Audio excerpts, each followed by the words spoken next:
லா லா லா லா. காதோடுதான் நான் பேசுவேன். மேடம், ஒரு 1.5 வருஷ காலமாவே எனக்கு ரொம்ப ஸ்ட்ரெஸ்ஸா இருக்கு மேடம். ஆஹா. இருக்குது ஸ்ட்ரோக் வந்தது. அது வந்து ரொம்ப பிரச்சனையா இருக்கிற மாதிரி இருக்கு. இப்போ 1.5 வருஷமா அவர் ட்ரீட்மெண்ட் எடுத்துட்டு இருக்காரா? ட்ரீட்மெண்ட் எடுத்துட்டாங்க. ஆனா நம்ம சொல்றது வந்து காதுல வாங்குறது கிடையாது. அவர் இஷ்டம் என்ன ஆரம்பத்துல எப்படி செய்யணும்னு நினைக்காரோ அது மட்டும்தான் செஞ்சுட்டு இருக்காரு. இப்போ ஒரு உடம்பு சரியில்லை அவங்களுக்குனா அப்படின்னா நம்ம என்ன சொல்றோம், இதை எடுக்கணும், இதை பண்ணணும், இப்படி செய்யணும் அப்படின்னு சொன்னா அந்த கேர் வந்து எதுவுமே செய்ய மாட்டேங்கிறாங்க. என்ன வயசு அவருக்கு? அவருக்கு வந்து இப்போ 42 41 ஆகுது மேடம். எதனால ஸ்ட்ரோக் வந்துச்சு? அவருக்கு குடிப்பழக்கம் ஏதாவது இருக்கா? இப்போ வந்து நாங்க வெளியூர்ல பக்கத்தூர்ல இருந்து இன்னொரு ஊருக்கு ட்ரான்ஸ்ஃபர் ஆகணும். இப்போ வந்து பிபி மாத்திரை ரெகுலரா எடுக்காம போயிட்டாங்க மேடம். ஓ. அதனால அதனால இந்த மாதிரி வந்திருக்கு அப்படின்னு சொன்னாங்க. ம். ராமச்சந்திராவில் தான் பார்த்துட்டு இருந்தோம். இருந்தாலும் என்ன வேலை பார்த்துட்டு இருந்தாருமா? உங்க கடை தான் மேடம் வச்சுட்டு இருந்தான். ஆ. எத்தனை பசங்க? எனக்கு 2 பொம்பளை பசங்க மேடம். என்ன படிக்கிறாங்க அவங்க? அவங்க வந்து ஒருத்தி 3ஆவது படிக்கா, ஒருத்தி 2ஆவது படிக்கிறாங்க. ஐயோ, சின்ன குழந்தைங்க. ரொம்ப லேட் மேரேஜா? ஆமா மேடம். ஆ. உங்களுக்கு என்ன வயசு? எனக்கு 37 ஆகுது மேடம். ம். எவ்வளோ நாள் ஆச்சு திருமணம் ஆகி உங்களுக்கு? எனக்கு வந்து இப்போ வந்து 10 வருஷம் ஆகுது மேடம். 2008 ஆச்சு மேடம். ம். ஸோ அவருக்கு 33 வயசு இருக்கும்போது திருமணம் ஆயிருக்கு. ம். ஆமா மேடம். சரி, இப்போ உங்களுக்கு உதவிக்கு யாரும் ஆளெல்லாம் கிடையாதா? தம்பி இருக்கிறாங்க மேடம். ம். எல்லாமே தம்பி தான் பார்த்துக்கிட்டாங்க, வச்சுக்கிட்டாங்க எல்லாமே. காசு சீட்டில் இப்போ நான் தான் மேடம் கடையில் இருக்கிறதுனால கடையில் நான் தான் சாமான் வாங்கி போட்டுக்கிட்டு நான் தான் பிள்ளைகளையும் பார்த்துக்கிட்டு ம். இவரையும் பார்த்துக்கிட்டு எல்லா வேலையும் பண்ணிட்டு இருக்கீங்க. என்ன கடை வச்சிருக்கீங்கம்மா? மளிகை கடை வச்சுருக்கேன் மேடம். எங்கேருந்து பேசுறீங்க? திருவள்ளூர் பக்கத்தில் இருந்து மேடம். ம். சரி, என்ன பண்ண முடியும்? இதை கடந்து வரணும். அவருக்கு சரி ஆயிடும். ப்ரே பண்ணுங்க, சரி ஆயிடும். ம். என்ன சொல்றாங்க டாக்டர்ஸ் எல்லாம்? இப்போ ஸ்ட்ரோக் எல்லாம் சரியாயிடுமா? ஸ்ட்ரோக்குக்கெல்லாம் இப்போ நல்ல மருந்துகள் மாத்திரைகள் வந்திருக்கு. நல்ல ட்ரீட்மெண்ட் எடுத்தீங்கன்னா சரியாயிடுமா?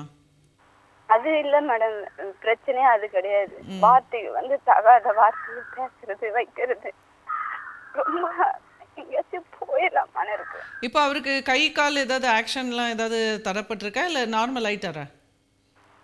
எப்பயும் போல நார்மலா நடக்கும். நம்ம ஒரு விஷயம் சொல்றோம்னா இதை கண்டிப்பா செஞ்சு அவனை இப்படி பண்ணணும், மாத்திரை சாப்பிட்டு அப்படின்னா அந்த கேர் வந்து எடுக்க மாட்டேங்குது. மாத்திரை மட்டும் சாப்பிட மாட்டேங்கிறாரு. இப்போ அவருக்கு ஆக்ஷன்லாம் கை கால் அதெல்லாம் ஒன்றும் அஃபெக்ட் ஆகலைல்ல? இருக்கு மேடம். அஃபெக்ட் கையும் கால் கொஞ்சம் அஃபெக்டா தான் இருக்கு மேடம். ஆ. சாப்பிட்ற வேலையில இருந்து எல்லாமே கண்ட்ரோல் இல்லாம தூங்கணுன்றாங்க. தூங்குறது வந்து ஆரம்பத்துல இருந்தே இப்படிதான். சரி, அவருக்கு கொஞ்சம் தூக்கம் நிறைய வருதுன்னா நல்லா தூங்கட்டுமேம்மா, நல்லது தானே உடம்புக்கு. தூக்கம் நான் சொன்னா மேடம், நம்ம சம்பாதிக்கிற வேலை எப்படி இருக்கு, நம்ம தொழில் செய்யறது எப்படி இருக்கு, அந்த சிந்தனை எந்த இதுவுமே கிடையாது மேடம். ஒரு பொம்பளை சொல்றான்னா இப்படிதான் செய்யணும், இப்படிதான் வைக்கணும்னா அது வந்து என்ன கேர் பண்ண முடியாது. நான் இப்படிதான் இருப்பேன் கடைசி வரையும் அப்படின்னு இப்போ அவர் வந்து மருந்து மாத்திரை நல்லா கரெக்டாக சாப்பிட சொல்லுங்க. உங்கள் தம்பிக்கிட்ட சொல்லி அதை கவனிக்க சொல்லுங்க. மற்றபடி அவர் வேலை செய்யலைன்னா பரவாயில்ல, ரெஸ்ட் எடுத்துக்கிட்டு கொஞ்சம் ஃபஸ்ட்டு ரெக்கவர் ஆகட்டும். சரியா? இப்படி சொல்றதுக்கு நான் எதுவுமே சொல்ல மேடம். மருந்து மாத்திரை அது எல்லாம் இதெல்லாம் கவனிக்கிறேன். நம்ம சொல்ற வார்த்தைகளை வந்து கேட்காம நான் இப்படிதான் செய்வேன், நீ இப்படிதான் பேசுற, நான் வந்து அதாலே ரொம்ப ஸ்ட்ரெஸ் ஆகி பேசுற மாதிரி பேசுறேன், அப்படிதாண்டி இருப்பேன், முடிஞ்சா நீ என்ன பண்றே பண்ணு வந்து அவர் இதை வேலை செய்யலாம் அதை செய்யலாம் எனக்கு எந்த கண்ட்ரோலும் கிடையாது மேடம். என்னால செய்ய முடியும் அந்த தன்னம்பிக்கை என்னை வந்து அடிமட்ட அளவுக்கு தட்டி கொடுக்கறதுனால வார்த்தைகளால பேசாம இருந்தா பரவாயில்ல, இதெல்லாம் விட்டு வேலைக்கு போயிருக்கலாமான்னு அவ்வளோ ஆத்திரத்துல பேச வேண்டியதா இருக்கு ஒரு நேரம். இப்போ அவருக்கு உடம்பு சரியில்லையம்மா, கொஞ்சம் அவருக்கு சரி ஆகட்டும். இப்போ அவர் வந்து நீங்கள் அவருக்கு இப்போ எதுவுமே நீங்கள் வேலையெல்லாம் கொடுக்காதீங்க, இதை செய்யுங்க அதை செய்யுங்கன்னு எதுவுமே வலியுறுத்தாதீங்க. இப்போதைக்கு அவர் மருந்து மாத்திரை சாப்பிட்டுட்டு கொஞ்சம் ரெஸ்ட் எடுத்துட்டு அவர் பாட்டுக்கு அவரை கவனிச்சுக்கிட்டு அவர் கொஞ்சம் சரியாகி வரட்டுமே. இவ்வளோ தூரம் கவனிச்சிட்டிங்கல்ல, இன்னும் ஒரு 6 மாதம் பொறுமையாக இருங்க. இன்னும் ஒரு 6 மாதம் பொறுமையாக இருங்க. அவருக்கு எல்லாம் கம்ப்ளீட்டாக அவருக்கு சரியாகட்டும்.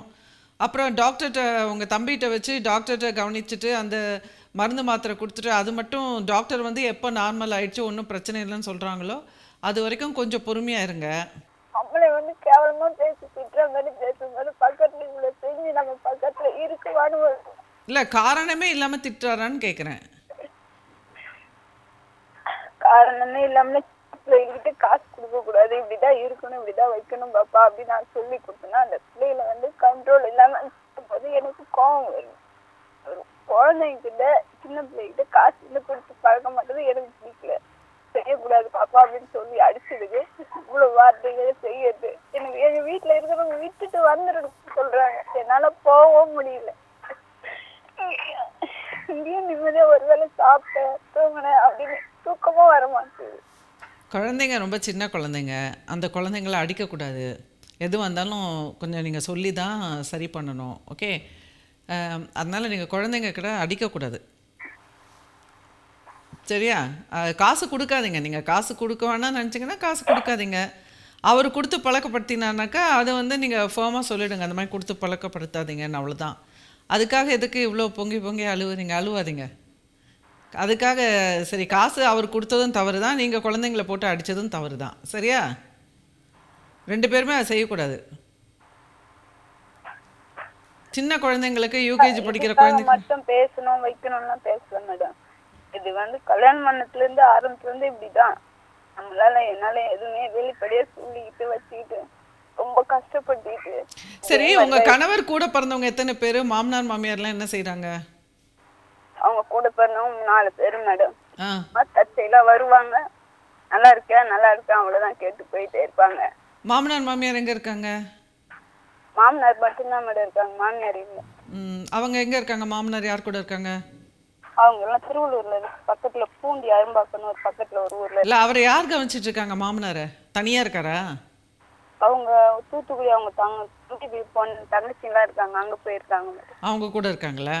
ஆமா, அவங்க கூட அவங்க அண்ணன் கொஞ்சம் வீட்டுல இருக்காங்க, இன்னொரு அண்ணன் அவங்க கூட இருப்பாங்க. சரி, இப்போ உங்கள் கணவரை கவனிக்கிறதுல உங்களுக்கு ஒரு ரொம்ப மனசு அழுத்தமாக இருக்குது, கவனிக்க முடியல அப்படின்னா நீங்கள் உங்கள் மாமனாரை கூப்பிட்டு பேசிட்டு கொஞ்ச நாளைக்கு இவங்களை பார்த்துக்குங்க அப்படின்னு சொல்லிட்டு ஒரு பிரேக் எடுத்துகிட்டு போங்க. அவங்க மாமனார் பார்க்கட்டும் கொஞ்ச நாள் அவங்க மகனை. நீங்கள் வந்து உங்கள் அம்மா அப்பா வீட்டுக்கு போயிட்டு கொஞ்ச நாளைக்கு ரெஸ்ட் எடுத்துட்டு. பாத்துட்டேன் மேடம். கடையை யார் பார்த்துப்பா? நீங்கள் போயிட்டீங்கன்னா கடையை யார் பார்த்துப்பா இல்லையா? நான் தான் ரன்னிங் பண்ண முடியல, கடை மூட்டு போயிட்டு நான் போயிட்டு சரக்குலாம் வாங்கிட்டு வந்து போட்டு வெளியில காலையில நான் தான் அனுப்பிச்சு விட்டு நான் தான் பார்த்துக்கேன் எல்லாமே. சரி, உங்களுக்கு அது ரொம்ப மன அழுத்தமாக இருக்குன்னா கொஞ்சம் யாருக்கிட்டையாவது ஒரு உங்கள் மாமனார் கையில் கடையை ஒப்படைச்சிட்டு கொஞ்ச நாளைக்கு வந்து மாமனாரை பார்த்துக்க சொல்லிவிட்டு உங்கள் ஹஸ்பண்டையும் மாமனாரையும் பார்த்துக்க சொல்லிவிட்டு நீங்கள் போய் உங்கள் அம்மா வீட்டில் போய் குழந்தைங்கள பார்த்துக்கிட்டு கொஞ்ச நாள் இருந்துட்டு வாங்க. ஒரு 10-15 நாள் ரெஸ்ட் எடுத்துகிட்டு வாங்க. யாரையாவது உங்கள் சொந்தக்காரங்களை கூப்பிட்டு இந்த மாதிரி எனக்கு ரொம்ப உடம்பு சரியில்லை, மன அழுத்தமாக இருக்குது, என்னால் கவனிக்க முடியல, இவ்வளோ நாள் கவனிச்சிட்டேன், கொஞ்சம் நான் வந்து ஒரு 4 நாள் போயிட்டு வரேன் அப்படின்னு சொல்லிட்டு போங்க. ஒரு 4-5 நாள் அப்படியே கூட இருந்துட்டு ஒரு 2 வாரம் இருந்துட்டு பிள்ளைங்களுக்கும் இப்போ லீவு, அப்புறம் முடிஞ்சால் பிள்ளைங்களை கூட்டுவாங்க, இல்லாட்டினா அவங்க அம்மா அப்பா பார்த்துக்குவாங்கன்னா பிள்ளைங்களை வெக்கேஷன் வரைக்கும் அவங்கள பார்த்துக்க சொல்லுங்கள். அது மாதிரி கொஞ்சம் அட்ஜஸ்ட் பண்ணிக்கோங்க. புரியுதா?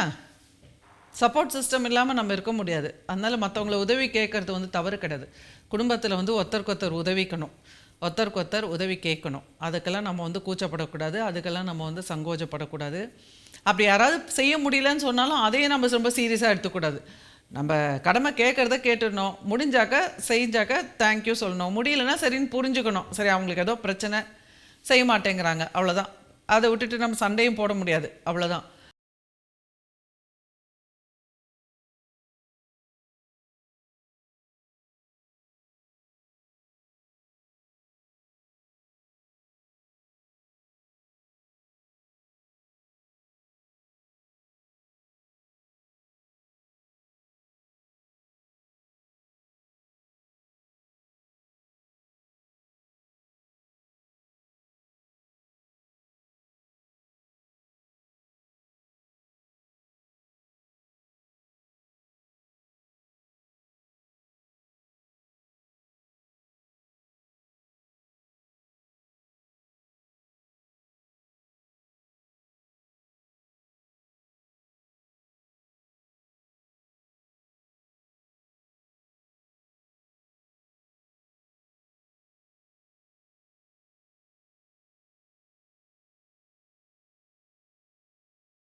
ஸோ அவங்கவுங்க கஷ்டம் எப்படி நம்ம கடந்து வர்றதுக்கு ட்ரை பண்ணணும். சரியாம்மா? ஓகே. இன்னொரு காலர் லைனில் இருக்காங்க. ஹலோ. ஹலோ, சொல்லுங்க. வணக்கம். வணக்கம் மேடம். நான் எடப்பாடியிலேருந்து தேன்மொழின்னு பேசுகிறேங்க. சொல்லுங்க தேன்மொழி. மேடம், எனக்கு ரொம்ப ஹஸ்பண்ட் கொஞ்சம் ரொம்ப ப்ராப்ளமாக இருக்குங்க. சூசைட் பண்ணிக்கலாம் அப்படிங்கிற மாதிரியே எனக்கு அந்த தாட்டே தான் வருது. என்ன வயது உங்களுக்கு? எனக்கு இப்போ 29 நடக்குதுங்க. திருமணமாகி எத்தனை வருஷம் ஆச்சு? 8 வருஷம் ஆகுதுங்க. எத்தனை குழந்தை? பையன் ஒன்று பொண்ணு ஒன்றுங்க. என்ன வயசு? பாப்பாவுக்கு 8 வயசுங்க. தம்பிக்கு 5 வயசுங்க. சரி. உங்கள் வீட்டுக்காரர் என்ன வேலை செய்கிறாரு? அவர் ஆஃபீஸ் ஒர்க்கு தாங்க மேம். ப்ரைவேட் ஆஃபீஸில் ஒரு ஆஃபீஸில் ஒர்க் பண்ணுறாரு. சரி. என்ன படிச்சிருக்கீங்க நீங்கள்? நான் டிடிஎட் முடிச்சிருக்கேங்க மேடம். என்ன டிடிஎட்டுங்க, டீச்சர் ட்ரைனிங். Teacher training. உங்கள் வீட்டுக்காரர்? ஆமாங்க, அவர் பிகாம் முடிச்சிருக்கிறாருங்க. நீங்கள் எதாவது வேலை பார்த்துட்டு இருந்தீங்களா திருமணத்துக்கு முன்னாடி? போயிட்டு இருந்தாங்க மேம், ஸ்கூலுக்கு போயிட்டு இருந்தாங்க. அப்புறம் மேரேஜ் ஆனதும் அப்புறம் வீட்டில் போகக்கூடாதுன்னு சொல்லிட்டாங்க. மாமியா ஹஸ்பண்டு இவங்கெல்லாம் போகக்கூடாதுன்னுட்டாங்க. சரி. இப்போ வீட்டில் யார் யாரெல்லாம் இருக்காங்க? மாமனார், மாமியா, நானுங்க, பிள்ளைங்க, குழந்தைங்க, ஹஸ்பண்டுங்க. அவ்வளோதானே? சரி. என்ன இப்போ தற்கொலை பண்ணிக்கிற அளவுக்கு உங்களுக்கு என்ன பிரச்சனை, அழுத்தம்? இல்லைங்க மேடம், அது வந்து அத்தை வந்து எப்பயுமே அவங்க தான் அவர் பக்கத்துல இருக்கணும் அப்படின்னு நினைக்கிறாங்க. அவருக்கு ஒரு உடம்பு அதுதான் நம்ம நாட்டோட பிரச்சனையே, நம்ம தமிழ்நாட்டோட பிரச்சனையே அதுதான், அது இந்தியாவோட பிரச்சனையே அதுதான். உங்களுக்கு மட்டும் இல்லை, எல்லார் வீட்லேயும் மாமியார் அப்படிதான் இருக்காங்க. சரி. அப்புறம் அடுத்து என்ன பிரச்சனை? அவங்க மட்டும்தான் இருக்கணும். சரி. ஓகே. அதான் அது ஒரு பிரச்சனை இருக்கு. அப்புறம் அடுத்தது என்ன பிரச்சனை? வேற என்ன பிரச்சனை? அந்த பிரச்சனைக்காகலாம் தற்கொலை பண்ணிக்கூடாது. பிகாஸ் அது பண்ணிக்கணும்னா இப்போ உங்க மாமியார் வந்து என் மகன் எனக்கு மட்டும்தான் அப்படின்னு அழுத்தம் கொடுக்குறாங்க, அது உங்களுக்கு மனசு கஷ்டமா இருக்கு அப்படின்னா அதுக்காக தற்கொலை பண்ணிக்கணும்னா ஒரு கோடிக்கணக்கான பெண்கள் வந்து தற்கொலை பண்ணிக்கணும். ஏன்னா இன்னைக்கு நிறைய மாமியார் அப்படிதான் இருக்காங்க. புரியுதா உங்களுக்கு? ரொம்ப பொசசிவாக இருக்காங்க, ரொம்ப பொறாமப்படுறாங்க. ஒரு பொண்ணு வந்து கல்யாணம் பண்ணிட்டு வந்தால் வாழ விட மாட்டேங்கிறாங்க. என் புள்ள என் புள்ள கை விட்டு போயிடுவானோ அப்படின்னு போட்டி போடுறாங்க. ஸோ இதெல்லாம் மாறணும். ஓகே. ஸோ நம்ம வந்து இந்த மாதிரி சின்ன பிள்ளைத்தனமாக இருக்காங்களே, ஜெய் பாவம் அப்படின்ட்டு நம்ம விலகி போயிடணும். என்ன இப்போ புள்ளன்னு இப்படி இதுவாக இருக்காங்களே அப்படின்னு நினச்சிட்டு நம்ம போயிடணும். அவ்வளோதானே தவிர பரிதாபம் தான் பண்ணணுமே தவிர போட்டி போடக்கூடாது அவங்க கூட. புரியுதா? சரிங்க மேடம். சரி. அப்புறம் வேற என்ன மன அழுத்தம் உங்களுக்கு? இல்லைங்க மேடம், அவருக்கு நல்லா குடிக்கிறதுக்கு காசெல்லாம் கொடுத்துட்றாங்க. அவருக்கு எனக்கு வீட்டு செலவு கொடுத்தாருமே அவங்களுக்கு கொடுத்துட்றாங்க. அப்போ அவங்க வந்து நல்லா நைட்டு குடிச்சிட்டு வந்துட்டு ஏதாவது ஒன்று சொல்லி என்ன அதை சொன்னா ஏன்னா உங்க வீட்டுக்காரர் என்ன சின்ன பாப்பாவா? இந்தாப்பா காசு கொடு போய் குடிச்சிட்டு வான்னு சொல்லி கொடுத்துட்டு உடனே அவர் போய் குடிச்சிட்டு வர்றதுக்கு உங்க வீட்டுக்காருக்கு அறிவு வேணா? அவருக்கு என்ன வயசு? அவருக்கு இப்போ 40 போதுங்க. 40 வயசு ஆச்சு, 2 பிள்ளைங்க இருக்கு. அவருக்கு வந்து சொல்றீங்களே உங்க அத்தை சொல்லி அவங்க குடிக்கிறாங்கன்னு. யாராவது குடிக்க சொன்னாங்கன்னா உடனே குடிப்பாங்களா? உங்க வீட்டுக்காருக்கு தான் புத்தி இல்லை. சுகர் இருக்குது. ஆனா வந்து அம்மா என்ன சொல்றாங்களோ அதுதான். எந்த வீட்டுல அம்மா வந்து காசு கொடுத்து குடிச்சிட்டு வாப்பான்னுவாங்க? அட்ஜஸ்ட் பண்ணி போ அப்படி. இல்ல நீங்க சொல்றது நம்ப முடியாம இருக்கு. எந்த வீட்டுல அம்மா வந்து இல்ல குடிச்சிட்டு வான்னு சொல்ல, அதாவது நீ செலவுக்கு வச்சுக்காடா அப்படின்னு சொல்லி கொடுத்துட்றாங்க. செலவுக்கு வச்சுக்கப்பான்னு கொடுக்கறது வந்து குடிச்சிட்டு வான்னு எப்படி அர்த்தமாகும்? உங்க அத்தை வந்து ஏதோ செலவுக்கு காசு கொடுக்குறாங்க, சரி ஏதோ கஷ்டப்படுறான் பையன்னு சொல்லிட்டு கொடுத்துருப்பாங்க. உங்க வீட்டுக்காருக்கு அதை உருப்படியா இது பண்ண தெரியலன்னா அப்போ உங்க வீட்டுக்காரர் தான் நீங்க திட்டணும். சரிங்க மேடம், அப்போ அவங்க அதுதான் செய்யறாங்கன்னு தெரியுது, அதுக்கு மேல ஏன் கொடுக்குறாங்க? உங்க வீட்டுக்காருக்கு சம்பாதிக்கிறாரா இல்லையா? வேலைக்கு போறாரா இல்லையா? சம்பாதிக்கிறாருங்க. சரி. சம்பாதிச்சு அவர் காசெல்லாம் யார் கையில கொடுப்பாரு? எல்லாமே அங்கதான் வராதுங்க. எனக்கு இந்த இது எனக்கு செலவுக்கு வேணும், காய் இவ்வளவு வாங்கணும், அது பண்ணோம் அப்படின்னு சொல்லி கேட்டனா கொடுப்பாங்க. யார் கொடுப்பாங்க? உங்க அத்தையா? இல்ல எங்க வீட்டுக்காரரு கொடுப்பாங்க. உங்க வீட்டுக்காரர் கொடுப்பாரு, உங்களுக்கு செலவுக்கு காசு கொடுப்பாரு. அப்புறம் உங்க வீட்டுக்காரர் வந்து உங்க அத்தை கையில ஏதாவது காசு கொடுப்பாரா? வீடு யாரோட வீடு? அதான் மாமனார் மாமியார் வீடு தாங்க, எங்க வீடெல்லாம் இல்லை. சரி. சாப்பாடு செலவுக்கு மட்டும் உங்க வீட்டுக்காரர் செலவு பண்ணுவாரு? ஆமாங்க, எங்களுக்கு அவங்க தான் செலவு பண்ணுவாங்க. சரி. அதுக்கப்புறம் உங்க வீட்டுக்காரருக்கு காசு பத்தலைன்னா அவங்க அம்மா கிட்ட காசு கேட்டு வாங்கிக்குவாரு. ஆமா, அவரோட செலவுக்கு அந்த இதுக்கு ட்ரிங்க்ஸுக்கு, அப்புறம் ஸ்மோக்கிங்க்கு, அப்புறம் அவர் வெளியில போனா பர்ஃப்யூம் யூஸ் பண்ணுவாரு, அதுக்கு அந்த மாதிரி நிறைய செலவு அவர் வாங்கிக்குவார். அப்படி ஃப்ரெண்டுங்களுக்கு கொடுக்கறதுக்கு. உங்க அத்தைக்கு தெரியுமா இந்த மாதிரி கொடுக்குற காசெல்லாம் இதுக்கு தான் பண்றாருன்னு தெரிஞ்சுதான் கொடுக்குறாங்களா? ஆமா சந்தோஷமா இருக்கட்டும், என் பையன் சந்தோஷமா இருக்கட்டும், ஜாலியா இருக்கட்டும் அப்படிங்கிறாங்க. நான் சொல்லி கேட்டனாலும் 2 பேரும் சேர்ந்துக்கிறாங்க. என்ன ஒரு தேர்ட் பர்சன் மாதிரி என்ன ரொம்ப உங்க வீட்டுக்காரர் எத்தனை நாளைக்கு குடிப்பாரு ஒரு வாரத்துல? மேம் அதாவது அவருக்கு வந்து உடம்பு நல்லா இருந்ததுன்னா டெய்லியும் கூட குடிச்சிட்டு வருவாருங்க. ம். அவருக்கு உடம்பு ஏதாவது ப்ராப்ளம் பண்ணுது அப்படின்னா அது திரும்ப கியூர் ஆகுற வரைக்கும் குடிக்காம இருப்பாரு. உங்க மாமனார் இதை பத்தி ஒண்ணுமே கேட்க மாட்டாரா? இந்த மாதிரி பையன் டெய்லி குடிச்சிட்டு வந்தாக்க? அவரு ரொம்ப வயசானவருங்க. அவரு வந்து அவங்க என்னமோ நீங்க பண்ணிக்காங்க அப்படின்ட்டு அவர் விட்டுட்டாரு. ரொம்ப வயசானவர் அவரு. சரி, நீங்க உங்க அத்தை கிட்ட கேட்டீங்களா? ஏன் இப்படி காசு கொடுக்குறீங்க, நீங்க கொடுக்குற காசெல்லாம் குடிச்சிட்டு வராருன்னு கேட்டிருப்பீங்கல்ல, அதுக்கு என்ன பதில் சொன்னாங்க? இல்லைங்க மேடம், நான் அப்படி சொன்னாதான் கேட்க விட மாட்டேங்கிறாங்களே. என் பையனுக்கு நான் கொடுக்குறேன், நீ என்ன நீ இப்ப வந்தவ எங்களுக்கு ஏன் நான் பார்த்து கட்டி வச்சுவ அப்படின்னு பேசுறாங்க என்ன. ம். ஓகே, ஒரு சின்ன இடைவேளைக்கு பிறகு தொடர்ந்து பேசலாம். லா லா லா லா, லா லா லா லா. காதோடு தான் நான் பேசுவேன்.